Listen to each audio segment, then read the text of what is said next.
Nous sommes dans le cadre du Salon international de la santé, le Morocco Medical Expo 2024, dans sa 23e édition. Nous sommes dans le studio de l'ODG TV et j'ai l'honneur et le plaisir, et je pense que c'est la première fois qu'ils sont réunis autour d'un studio de télévision, 4 doyens de 4 facultés de médecine. Je commence par cette ville chère à nous, une ville du sud, l'Aïoun, et j'ai le plaisir de recevoir le professeur Alaoui Hafidi Fatim Zahra, qui est notre doyenne à la faculté de médecine de l'Aïoun. Marhaba lalla. Merci pour l'invitation. Donc je continue avec les dames, et de l'autre côté, c'est madame le professeur Sahraoui Soha, n'est-ce pas, qui est vice-doyenne ou doyenne par intérim de la faculté de médecine et de pharmacie de Casablanca, et nous lui souhaitons tous qu'elle sera notre prochaine doyenne. Merci pour l'invitation. Et puis, l'oriental, il y a un autre ami avec nous, le professeur Oulmati Abdallah, qui est le doyen de la faculté de médecine et de pharmacie de Tanger.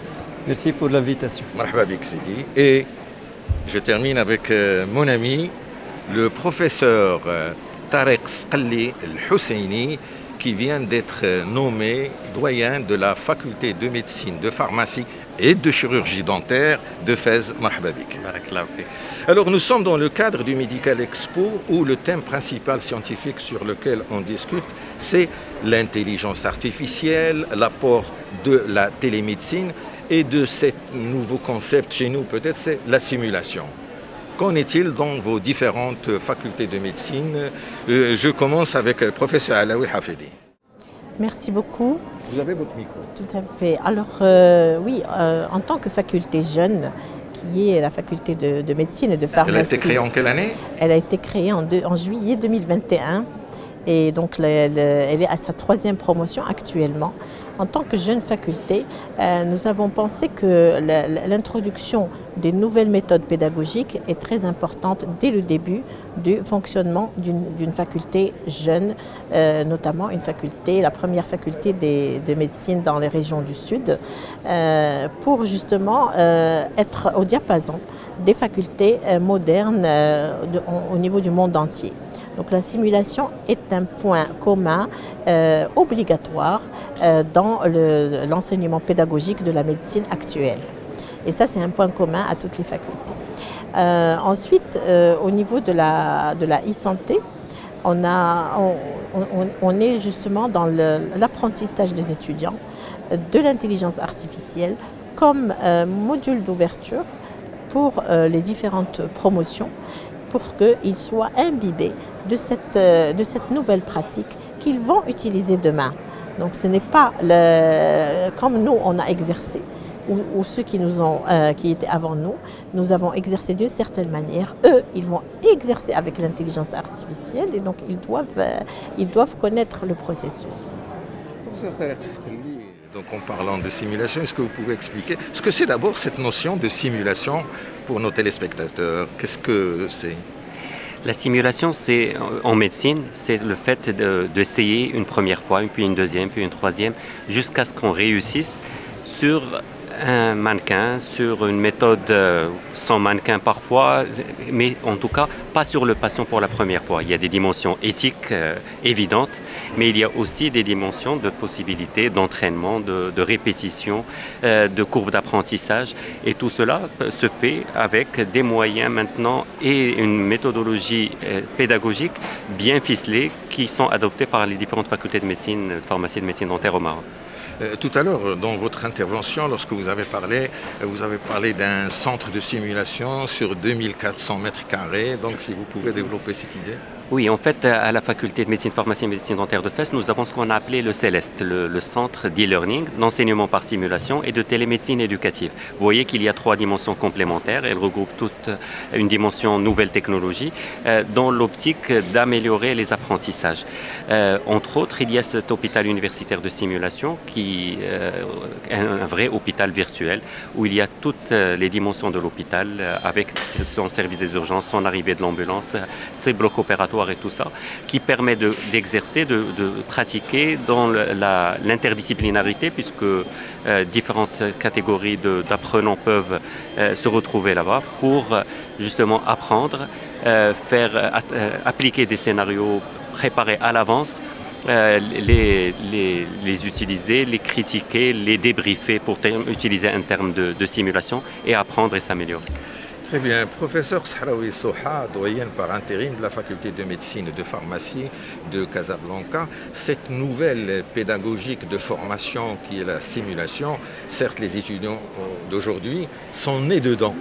Donc qu'en est-il aujourd'hui au niveau de la faculté de médecine où il y a encore des médecins, professeurs qui ne sont pas nés dans l'ère de la simulation? Est-ce que c'est facile, j'allais dire, ce travail avec des étudiants jeunes, cette transition. Exactement comme vous le dites, au fait, au sein de la faculté de médecine de Casablanca et de pharmacie, la simulation ou le centre de simulation existe depuis 2012. C'est vrai qu'il était, je dirais pas en hibernation, parce qu'en elle-même, la simulation, c'est un outil pédagogique qui complète tous les autres outils, notamment l'enseignement au lit du malade. Et comme a dit mon collègue professeur Tariq Hosseini, c'est que jamais la première fois sur le malade. Au fait, cette dimension et cet apprentissage permet aux étudiants d'être confrontés déjà aux mannequins ou des fois des jeux de rôle pour un petit peu pratiquer avant d'être livrés et surtout être au lit du malade et prodiguer ces examens, que ce soit des interventions, par exemple, d'examens cliniques, notamment un toucher rectal ou un examen autre. Et également, nous avons au sein de notre faculté aussi des simulateurs concernant tout ce qui est fibroscopie digestive, notamment fibroscopie digestive haute et la colonoscopie ainsi que la bronchoscopie. Et dernièrement, il y a 1 an et demi, nous avons au sein de notre faculté un simulateur de l'œil, c'est-à-dire qui permet aux résidents en ophtalmologie de manipuler et de faire des chirurgies de l'œil sur le simulateur, et ça leur permet d'avoir des points, et à partir de cette expertise, l'enseignant va juger que ce résident sera capable d'opérer et de faire ceci sur le malade. Donc, professeur Sahraoui Soha a cité des exemples concrets de simulation. Tout à l'heure, si vous voulez donner des exemples, je passe d'abord au professeur Olmati Abdallah, qui est doyen de la faculté de médecine et de pharmacie de Tanger, pour nous parler de ce qui existe au sein de notre faculté de l'oriental en matière de télémédecine et de simulation. Donc, comme toutes les autres facultés du Maroc, la faculté de médecine et de pharmacie de Tanger... Pardon, j'ai dit oui, pardon, je m'excuse, c'est Olmati Abdallah, doyen de la faculté de médecine et de pharmacie du Nord, la ville du Détroit, Tanger, je précise. Oui, merci pour la correction. Donc, la faculté de médecine et de pharmacie de Tanger est dotée d'un centre de simulation très équipé avec des équipements de simulation de haute fidélité. Et cette année, on a fêté les lauréats de la première promotion. La faculté a été inaugurée depuis 2016 et comme il a été dit par mes collègues que la simulation aujourd'hui c'est un outil incontournable en pédagogie. Et entre nous, pour vous simplifier les choses, non pas la première fois pour le malade, mais il y a des gestes que les étudiants ne peuvent pas tous faire au cours de leur stage. Une ponction par exemple, et un groupe d'étudiants a la chance de le faire et d'autres non. Donc d'où l'intérêt, je vous simplifie les choses de la simulation. En plus, il y a d'autres avantages. En plus, on pensait également pourquoi doter et renforcer le centre de simulation avec des équipements de haute fidélité. On posait la question à l'avenir de devenir le médecin de demain et la médecine de demain. Également, pour résumer, notre faculté, dernièrement, elle est dotée d'une cabine de télémédecine et pour initier nos étudiants. Donc, comme j'ai dit, on est dans un point de virage et on pense à la médecine de demain Et donc, on essaye de former nos étudiants sur ces nouvelles technologies. Merci professeur Olmate Abdallah. Je rappelle, vous êtes doyen de la faculté de médecine et de pharmacie de Tanger. Est-ce qu'il y a un complément par rapport aux exemples qui ont été dits de l'apport de la simulation, professeur Alaoui? Là, au niveau de la faculté de médecine et de pharmacie de Laayoune, on vient d'être doté d'un simulateur en échographie. Alors, je tiens à préciser que la simulation est valable pour les étudiants, comme a dit le professeur Olmate, en formation initiale, mais surtout et beaucoup aussi pour la formation continue. Et donc, les médecins viennent. On a fait dernièrement un masterclass en échographie qui était vraiment très réussi parce que tous les médecins généralistes sont intéressés par l'échographie et ils sont venus, là encore pas la première fois sur le malade, même si ce n'est pas un geste, mais c'est quand même une écho avec une interprétation. Et ils ont fait de la simulation sur un simulateur d'échographie. À noter que ces appareils coûtent très très cher. Vraiment des appareils qui coûtent très cher. Et le centre de simulation, pour qu'il soit équipé complètement, nécessite plusieurs centaines de millions à dépenser. Donc vraiment, pour nous, c'est une aubaine qu'on ait ces centres de simulation dans chaque faculté avec des appareils tels que pour justement permettre aux résidents et aux étudiants de vraiment d'être à la pointe avant de toucher le malade. Professeur Srelé. On peut multiplier les exemples en chirurgie, en médecine, etc. Mais j'aurais une pensée pour les étudiants de pharmacie, puisque nous sommes à la 4e promotion de nos étudiants en pharmacie à Fès. Et nous avons prévu une pharmacie d'officine juste à côté de l'hôpital de simulation, oui. Où on donne l'ordonnance et on pratique l'exercice de pharmacie d'officine, et une pharmacie hospitalière à l'intérieur de l'hôpital universitaire de simulation. Les étudiants de dentaire seront également dotés de leur propre centre de simulation. Donc on est toujours dans le cadre du Salon international de la santé avec nos invités, les 4 doyens de Laayoune, de Fès, vice-doyenne par intérim de Casablanca et notre ami doyen de la faculté de Tanger. Juste pour complément de ce qui a été dit par professeur ma collègue, la doyenne de la faculté de médecine de Laayoune, c'est que dernièrement, on commence à être sollicité par la société civile pour faire des formations continues sur le secourisme. Et ça, c'est un ajout pour nous, pour renforcer positivement dans le secteur de la santé. Vous avez un complément, allez-y. Il y a une question qui revient et qui a été discutée au salon, l'application de l'intelligence artificielle ou de la médecine, c'est l'aspect éthique. Qu'est-ce que vous pouvez dire sur ce volet, professeur Taler Srelé? Oui, le Maroc a été l'un des premiers pays à adhérer à la charte éthique de l'intelligence artificielle déclarée par l'UNESCO, et donc ça témoigne de l'importance accordée par notre pays à cette dimension-là. On ne peut pas aller dans une ère nouvelle sans établir les règles qu'il faut. Nous sommes de milieu universitaire et c'est de notre rôle d'accompagner cet aspect-là et d'insister dessus. Il y aura du technique, il y aura des avancées, des investissements, mais vous avez raison d'insister sur cet aspect.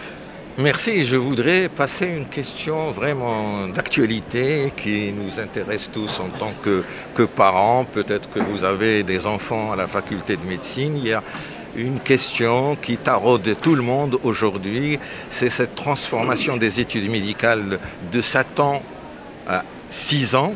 Donc vous, en tant que responsable des facultés de médecine qui forment les étudiants, qu'est-ce que vous pouvez dire un petit peu pour tranquilliser les parents? Les 6 ans, c'est mieux que 7 ans ou 7 ans? Est-ce que c'est une erreur stratégique ou au contraire, c'est un excellent choix? Professeur Alaoui. Oui, rien n'est mauvais dans une réforme. Nous sommes là en train de nous améliorer en tant que pays, en tant que nouveau modèle de développement. Il y avait des raisons pour lesquelles on avait 7 ans. Et il ne faut pas oublier que nous, on forme des étudiants en médecine pour notre pays. Donc on on taille en fonction de nous, qu'est-ce qu'on veut, nos pays, qu'est-ce qu'on veut. Et les doyens, sous la direction du réseau et de notre président de réseau, nous avons travaillé pendant presque 2 ans, depuis 2022, fin 2021, début 2022, sur cette question-là. Et on a débattu à plus d'un titre, des jours et des jours, on s'est enfermé pour travailler cette réduction parce que notre pays a besoin de plus de médecins d'ici à l'horizon 2030. Et en plus de ça, on veut garder la qualité et s'il y a quelqu'un qui va parler de la qualité de formation, c'est bien les doyens, sinon on n'a pas de raison d'être. Donc, si vous voulez, le choix des 6 ans a été fait délibérément avec une réhabilitation des programmes et avec une remarque qu'on avait faite, c'est qu'en 7e année, les étudiants sont livrés à eux-mêmes. Ils sont dans des hôpitaux périphériques, on ne sait pas ce qu'ils font. Ils traitent sans qu'ils soient de véritables médecins. Autant bien les former, renforcer la 6e année. Et je pense qu'on aura une qualité, sinon meilleure, avec des 6 ans, mais bien fournis. En plus de ça, n'oubliez pas que l'étudiant actuel, ce n'est pas l'étudiant des années 80. Quand moi j'ai gagné la faculté, j'ai regagné les bancs de la faculté, mon ami Souha. C'est l'étudiant que j'appelle moi l'étudiant augmenté. Il est connecté, oui. Il connaît les maladies, il connaît ce que c'est qu'une prévention, il connaît les termes scientifiques, plus qu'un étudiant qu'il y a 20 ans. Oui. Donc très connecté et ça aide. Il y a un niveau. On commence déjà avec un background, un niveau qui est supérieur. Donc ne me dites pas que ça ne va pas égaler les 7 ans d'il y a longtemps. Très bien, parfait. Donc, moi, c'est mon Merci avis. pour ces explications. Professeur Tarek Srli. Oui, je vais dans le même sens pour dire que ça s'intègre dans le cadre d'une réforme globale. Et quand on fait un choix, on se base sur des arguments scientifiques puisqu'on est entre scientifiques. Et parmi ces arguments, il y a le benchmark international par exemple. Et on sait que dans la majorité des pays du monde, les études de médecine, le socle que nous qualifions nous de médecine générale, se fait en 6 ans. Et on peut même le décliner autrement, on peut le décliner en crédit. C'est les fameux ECTS qui sont utilisés en Europe et où pour devenir médecin, peu importe la durée, l'idée c'est de valider 360 crédits et quand on compare le contenu de ces 360 crédits, c'est exactement ce qui est proposé à nos étudiants en 6 ans avec tous les outils d'accompagnement. On vient de parler de stimulation, de télémédecine, d'ouverture vers de nouvelles perspectives de réfléchir autrement et d'utiliser l'intelligence artificielle. Tout cela est inclus dans ce package qui est proposé en 6 ans. Vous voulez dire un mot sur les 6-7 ans? Allez-y, professeur. Je rejoins ce qui a été dit par mes collègues. J'ajoute en plus des mesures d'accompagnement qui a été instaurées en même temps que cette réforme. Et donc, si le renforcement en corps enseignant, remarquable, en fonctionnaires administratifs, notamment les équipements des facultés avec les centres de simulation, la télémédecine et les hôpitaux également, les équipements vraiment de dernière génération.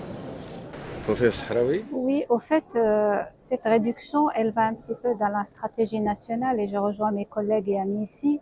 C'est que finalement, quand on voit un petit peu sur le parcours des 6 ans, même un étudiant, je le dis vraiment de façon avec fierté, des étudiants qui sont maintenant en 7e année, ils font même des consultations, ils sont, je dirais, au niveau des hôpitaux, ils font les gardes et tout, et ils travaillent comme des médecins généralistes en bonne et due forme.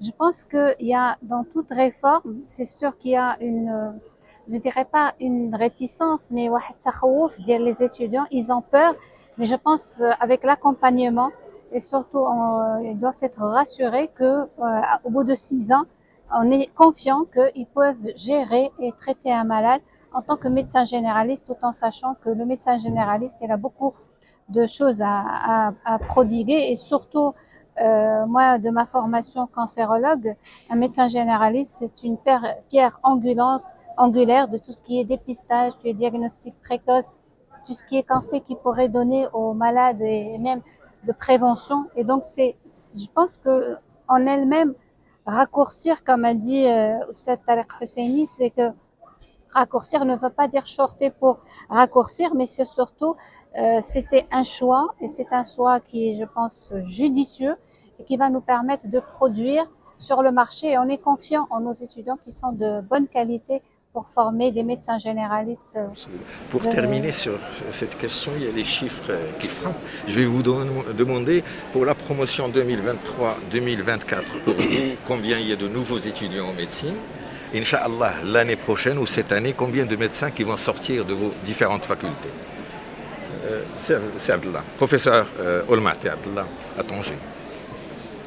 Si vous avez les chiffres, bien sûr. Les chiffres. Il faut dire, cette année, on a fêté la première promotion on a la première promotion de la faculté de médecine de Tanger. Donc, il y a 7 ans, c'est 100 étudiants. D'accord. Et nous étions, à la première, en 2016, nous étions 12 enseignants. Pour vous dire, actuellement, c'est vrai, le chiffre il est multiplié par 3. On est à 350 cette année. Étudiants. Exactement 367. D'accord. Et le nombre des enseignants, par exemple, on est à 120. En plus de 50 cette année. Et donc, pour justifier que la qualité il est visée avec des mesures d'accompagnement. Professeur Sahraoui à Casa. Au fait, je dirais que cette année, la faculté plutôt en 2025, notre faculté va fêter ses 50 ans. Et donc, on va les fêter, Inch'Allah, en associant tous les partenaires. Et donc, on est à peu près à plus de 400 enseignants. Et les étudiants en première année, on est à 720 étudiants. Donc, on espère qu'avec ce ratio-là, avec ce concours, il y aura un concours qui va démarrer le 7 juillet exactement pour recruter encore 51 autres enseignants, nouveaux enseignants qui vont qui vont un petit peu booster cette équipe pédagogique. Et bien entendu, les administratifs, on en a recruté une trentaine l'année dernière et cette année, on va recruter 20 administratifs. Professeur Alaoui Hafidi à la faculté de médecine de l'Aïoun. Oui, alors là, nous, on a commencé avec le contrat programme. Donc, c'est une chance énorme pour nous. Jamais une faculté n'a commencé avec une quinzaine de professeurs assistants. Donc, on est vraiment doté en personnel administratif, quand même un peu plus d'une vingtaine, et enseignants. Pour ce qui est des étudiants, on a un nombre total de 519 étudiants. La promotion 2023 est de 240 étudiants. Nous comptons l'année prochaine être à 300. Mais on est en 3e année, donc il n'y aura pas de promotion jusqu'à 2027, Inch'Allah. Professeur Tariq Skhalli. Moi, je voudrais en profiter pour parler de ce fameux contrat programme qui est quelque chose d'extraordinaire pour l'avenir de notre pays. Jusqu'à 2030, nous avons une visibilité. Nous savons, par exemple, à FES, pour donner un exemple, que nous serons à 700 étudiants par promotion à partir de 2027. Nous savons que nous serons à 120 étudiants en dentaire et 80 étudiants en pharmacie. Donc les choses sont claires. Et pour rassurer nos étudiants, avec cette augmentation du nombre, il y a plus de terrains de stage et il y a des mesures d'accompagnement par les professeurs Olmati et il y a de la rationalisation. Un ratio d'un enseignant pour 12 étudiants dit clairement. Donc cette année, nous avons 38 nouveaux enseignants, nous avons 12 nouveaux postes d'administratifs pour atteindre des ratios et autres dans les normes et les standards internationaux. C'est quelque chose de nouveau pour nos étudiants, pour nous et pour l'avenir de notre pays. Très bien, merci d'avoir répondu à l'invitation de l'EDGTV, mais je ne peux pas vous lâcher comme ça avant de poser une question très importante. À mon avis, avant que vous soyez doyen, chacun est spécialiste dans un domaine. Professeur Skhali en néphrologie, vous en cancérologie. Interniste. Pédiatrie. Donc je vais vous poser la question, un message clé pour la population dans votre spécialité respective. professeur Salah. Alors, je suis cancérologue, donc de prime abord. Alors, la lutte anti-tabac, pour tout ce qui est cancer pulmonaire, qui est aussi fréquent, plus fréquent chez l'homme, mais qui commence à être fréquent chez la femme, avec des sous-types histologiques qui sont plus agressifs. Deuxième message, toutes les femmes jeunes, qu'elles fassent leur frottis cervico-vaginal de façon périodique, et le dépistage du cancer du sein aussi à partir de la cinquantaine. Et là, je lance vraiment un petit appel pour que tous nos étudiants, nos médecins généralistes, tous les spécialistes puissent s'embarquer dans ce diagnostic précoce et ce dépistage, sans oublier bien entendu le cancer de la prostate qui reste un cancer qui est de plus bon pronostic, mais quand même, il faut penser à faire le PSA chez tout homme à partir de la cinquantaine. Merci. Professeur Olmati Abdallah, le pédiatre avant qu'il ne soit doyen. Oui. Donc, avec un parcours un peu long, et donc, je crois que vous êtes au courant qu'on est dans le mois de fêter les 1000 premiers jours. Oui. Donc, en tant que pédiatre, ça m'intéresse. Et mon message, c'est que ce qu'on fait les 1000 premiers jours, c'est-à-dire dès de naissance de la vie. De la vie. De la vie, Très bien. dès la grossesse jusqu'à Dès 2 la ans. conception. Dès la conception jusqu'à 2 ans. Très bien. Et donc, ce qu'on fait comme comportement, comme nutrition, comme geste, durant cette période, c'est le devenir de demain. Et donc, j'insiste sur le suivi de la grossesse. C'est gratuit et c'est au centre de santé, oui, consultation au cours de la grossesse. C'est des médicaments, des compléments qu'on donne à la femme au cours de la grossesse. C'est très important. J'insiste, vitamine D, le fer, l'acide folique. À la naissance, il faut l'accouchement qu'elle soit dans un centre médicalisé. On a beaucoup d'asphyxie périnatale, de souffrance. 19% d'asphyxie périnatale au cours d'accouchement. Donc j'insiste sur l'accouchement médicalisé. J'insiste sur l'allaitement maternel. Ça, je le répète, j'insiste sur l'allaitement maternel. Effectivement, c'est le premier vaccin. J'insiste sur la vaccination. J'insiste sur la nutrition, donner que le lait maternel pendant exclusivement 6 mois, diversifié à partir de 6 mois. Tout en sachant, j'insiste sur l'allaitement pendant 2 ans. J'insiste sur la vaccination. J'insiste sur l'interactivité sociale avec les enfants. Et donc, j'espère que mon message est transmis et je vous remercie. Merci. Professeur Alaoui, autant la néphrologie, la cancérologie, la pédiatrie, c'est connu. D'abord, qu'est-ce que c'est que cette médecine interne? Les gens ne savent pas, je crois. Oui, Allez-y. justement, c'était ça mon message. Allez-y. La médecine interne est une spécialité au carrefour des spécialités. Quand une maladie touche plus d'un organe, ça devient une maladie de système, une maladie systémique. Et à ce moment-là, l'interniste, il a son regard, il a sa part de... C'est le chef d'orchestre qui interagit entre le médecin généraliste et les médecines de spécialité d'organes. C'est la plus longue spécialité en médecine, 5 ans au lieu de 4. Alors, mes messages, moi je suis attirée par 2 gros problèmes. Problème de santé publique, les maladies chroniques. S'il vous plaît, prévention contre les maladies chroniques. Les maladies chroniques sont budgétivores. Ils nous prennent 70%, Diabète, hypertension. 70% du budget de la santé. HTA, diabète, obésité, surpoids, dyslipidémie, tous les facteurs de risque. Il y a de la prévention à faire. Et là, je rejoins l'intelligence artificielle. Comme j'ai parlé hier, les applications mobiles sont très utiles pour le conseil en santé. On ne va pas à chaque fois qu'on a une hypertendie lui donner un traitement anti-hypertenseur. Mais mon Dieu, faisons de la prévention sur la nutrition.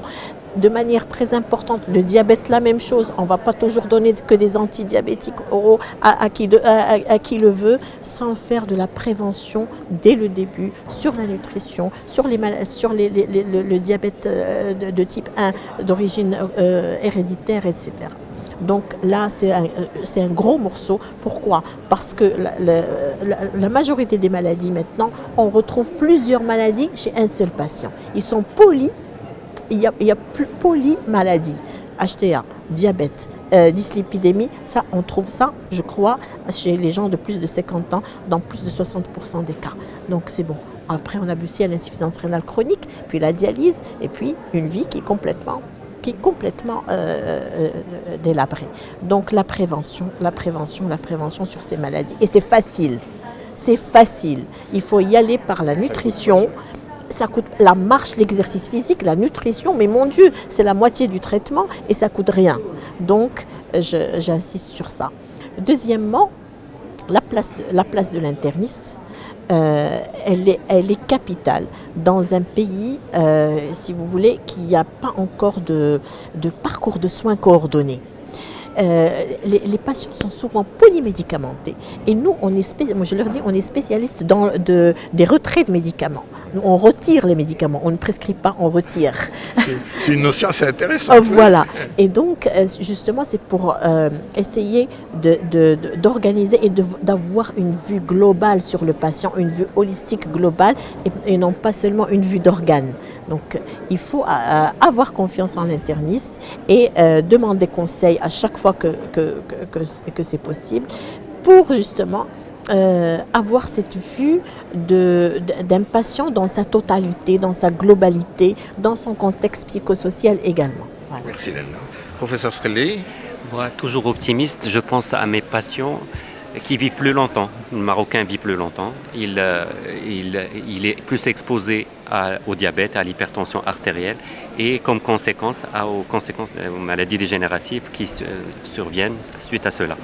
Donc le diabète qui vient d'être cité est la première cause de cécité au Maroc. C'est la première cause d'insuffisance rénale chronique terminale, la première cause d'amputation dans les pays qui ne sont pas en guerre et énormément d'autres complications.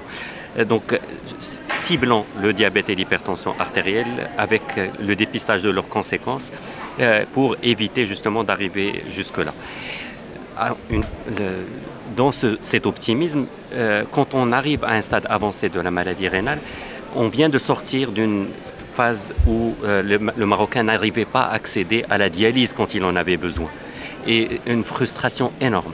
Depuis 2022, je ne sais pas si les gens s'en rendent compte, mais le Marocain a la possibilité de bénéficier d'un traitement très onéreux, qui est la dialyse, là où il veut, dans le secteur qu'il veut, dans toutes les provinces du pays, à sa disposition. Et on se retrouve avec 40 000 personnes dialysées. Très bien. La solution n'est pas de continuer à augmenter ce nombre. C'est là mon message, j'y arrive. La solution, c'est de prévenir, mais c'est aussi de trouver une solution en transplantation rénale pour ces patients-là, parce que c'est le traitement qui donne la meilleure espérance de vie, la meilleure qualité de vie et au moindre coût. Donc avec ces arguments-là, ça devient un droit des patients et j'insiste sur la notion de droit. J'ai une précision puisqu'on a ouvert cette fenêtre de santé pour vous donner des chiffres. Parmi tous les problèmes de la santé, ils sont liés à 5 facteurs. Problème de comportement, 37%. Problème de comportement humain, 9%. L'accès aux soins, 10%. Et restent les facteurs génétiques, socio-économiques, 19%. Et donc, pour vous dire, l'intérêt du volet préventif, de sensibiliser et j'appuie de travailler parmi les conséquences de toutes ces pathologies-là, cardiaques, néphrologiques, la majorité sont liées à la période des 1000 premiers jours. Donc, on termine sur cette notion que l'importance, c'est la prévention.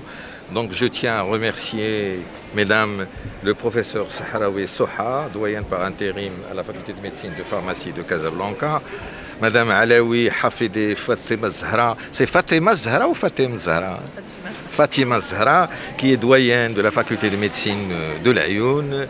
Notre ami le professeur Olmate Abdallah, doyen de la faculté de médecine et de pharmacie de Tanger, et monsieur le professeur Tariq Sqalli Husseini, merci, doyen de la faculté de médecine, de pharmacie, de chirurgie dentaire de Fès. Vous étiez dans le cadre du studio de l'ODG TV qui s'est déplacé à El Jadida pour enregistrer avec ses différents collègues. Et je vous invite, lorsque vous passez par Rabat, pour venir au grand studio de l'ODG TV qui est près du théâtre Mohamed V. Vous êtes les bienvenus quand vous voulez. Merci à vous. Merci.